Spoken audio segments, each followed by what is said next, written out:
Well, it's running, more or less.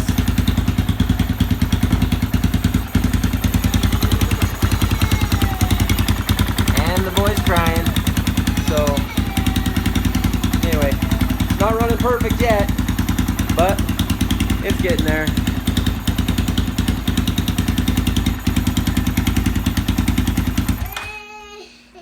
Are you good now? Anyway.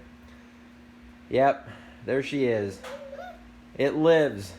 Not perfect yet, but at least it runs. So, that's a good plus. Some of the things I've done. I built a deal for a key switch up here. There we go. Just bolt right in. Blah, blah, blah. Anyway. Got a whole lot of stuff to do yet. But I would just do a little teaser video. Yeah, I made a heck of a mess.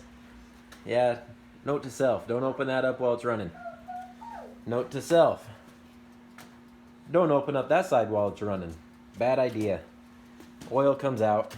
So, as you can tell, I got jumper wires all over the place to try to get this thing at least to start. But, hey, it runs. Now I just got to doll up the rest of it and make the rest of it look pretty. Because this obviously doesn't look pretty. Neither does the rest of my garage. So, anyway, this is part 15. At least the bike starts. So, stay tuned for more.